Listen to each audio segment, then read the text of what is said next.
Selisih 1 juta, Samsung Galaxy A35 dan A55 ini emang terlihat identik dan fiturnya pun hampir mirip. Yang jelas sih lumayan banyak terasa upgrade nih dari seri pendahulunya. Jadi dengan selisih segitu, seberapa jauhkah perbedaan dari kedua seri baru HP Samsung ini? Biar kalian nggak salah pilih, simak video kali ini sampai habis ya guys. Namun sebelum lanjut, seperti biasa kita unboxing dulu sebentar.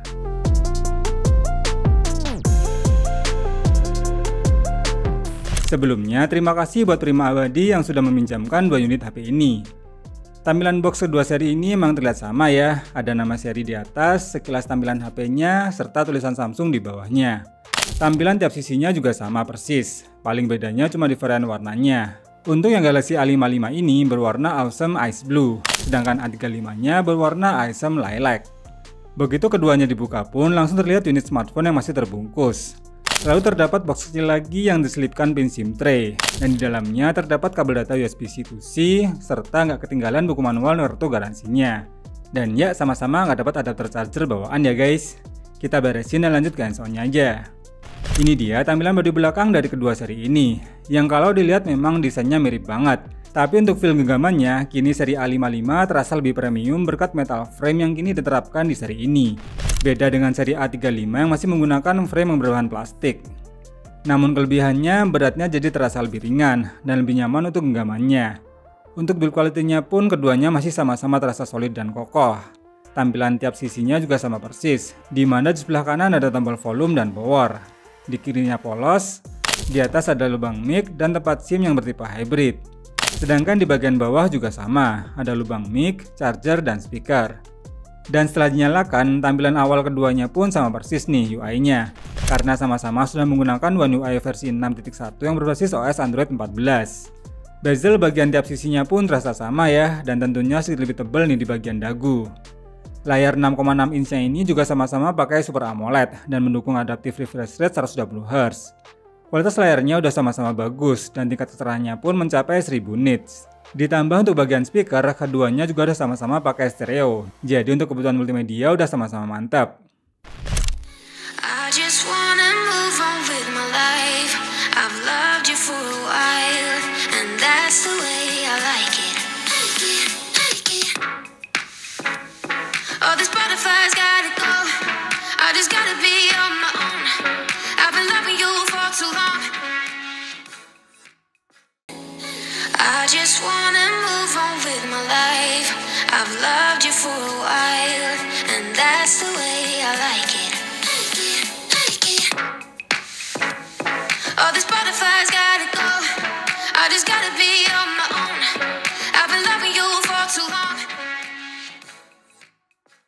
Kesimpulannya, kalau dari segi tampilannya sebenarnya nggak jauh beda ya kalau cuma dilihat, tapi bakal lebih kerasa kalau sudah dipegang.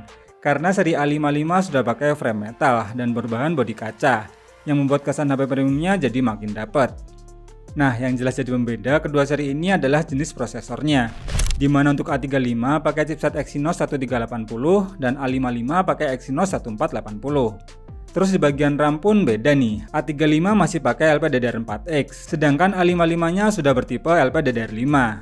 Dan terlihat dari pengetesan Antutu versi 10-nya pun beda nih, dimana selain skornya yang selisih cukup lumayan, A55 bisa jalanin Antutu dengan 3D Bench versi normal, sedangkan A35 3D Bench-nya masih versi light. Skor storage testnya pun punya A55 terasa lebih kenceng dikit nih dibanding A35. Terus untuk skor Geekbench 6-nya juga lumayan cukup terasa bedanya. Dan meskipun overall skor di 3D Mark mode wet life cukup terasa jauh beda, malah pada mode stress testnya A35 masih terasa lebih cukup stabil nih dibanding A55. Jadi meskipun secara overall Exynos 1480 lebih ngebut, Exynos 1380 stabilinya malah terasa lebih oke. Dan saat saya tes buat jalanin game PUBG Mobile, ternyata udah sama-sama bisa dapetin settingan rata kanan SDR Ultra atau Smooth Extreme untuk settingan terbaiknya. Gameplaynya juga sama-sama terasa smooth dan minim dengan frame drop. Sensor gyro juga jelas aman karena keduanya sudah pakai gyro hardware. Setelah bermain selama 3 menit pun penurunan baterai dan suhu panas juga terasa mirip. Cuma selisih 1 derajat lebih adem di A55-nya. Kalau buat jalanin game seberat Genshin Impact pakai settingan yang sama di mode rata kiri 60 fps, pengalaman bermainnya juga hampir gak jauh beda. Dan sama-sama tetap tergolong playable. Tapi kali ini suhu panas di A55 terasa lebih adem ya dibanding A35. selisihnya mencapai 3 derajat lebih panas. Sehingga untuk penurunan baterainya pun setelah bermain selama 30 menit, selisihnya sampai 2% sendiri. Sedangkan kalau mau nyaman, ya main game MOBA sekelas Mobile Legends aja. Karena di Galaxy A35 kamu bisa dapetin settingan retakan ultra. Namun kali ini saya coba di settingan tinggi aja. Karena biasanya dengan settingan ini tuh udah yang paling nyaman. Dan ya memang bener nggak ada lag sama sekali di settingan ini. Grafik ditampilkan juga smooth. Nanti untuk pembahasan detailnya akan kami buatkan di video reviewnya.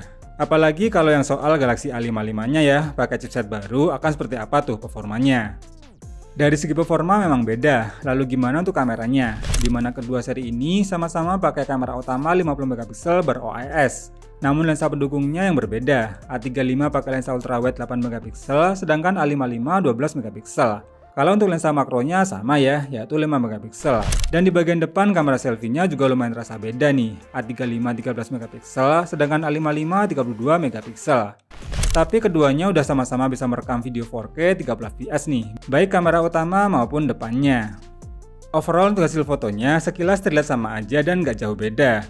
Nih coba lihat sendiri aja beberapa hasil jepretan dari kedua seri ini.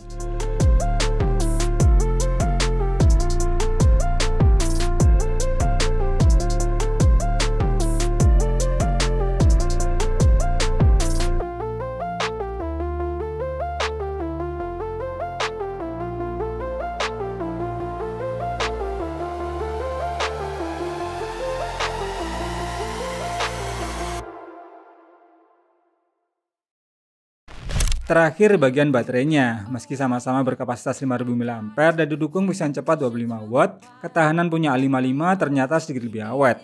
Terbukti untuk PC Mark testnya selisihnya hampir 1 jam sendiri, meskipun sama-sama bisa mencapai 13 jam, yang berarti untuk efisiensi dayanya, chipset barunya Samsung memang sedikit lebih awet nih untuk screen on time-nya.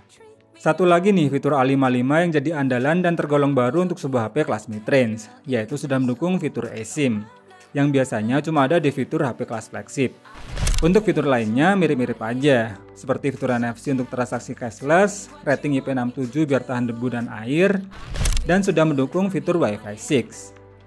Di harga yang terpaut 1 juta dan punya spesifikasi yang kurang lebih sama, kalau kamu mau beli di antara kedua smartphone ini, saya lebih prefer untuk beli yang A35 karena fitur yang ada di A55 juga kurang lebih ada di A35. Namun kalau kamu mau upgrade dari A34 ke A54, mending langsung ke A55 sekalian. Walau upgrade-nya nggak signifikan, namun prosesor baru Exynos 1480 patut dicoba. Apalagi ada fitur eSIM, jadi sekalipun slotnya hybrid, kamu tetap bisa pakai dual SIM plus memori eksternalnya bisa kepake. Kalau kamu lebih pilih yang mana? Coba deh tulis di kolom komen. Atau kalau masih ada pertanyaan, tulis juga di kolom komen karena nanti akan kita bahas di video reviewnya. Dan thanks to Prima Abadi yang udah minjemin unitnya ya. Jika teman-teman berminat beli, bisa cek kontaknya di kolom deskripsi. So cukup sekian untuk video kali ini. Terima kasih yang nonton video sampai habis. Irul pamit dan sampai ketemu lagi di video berikutnya.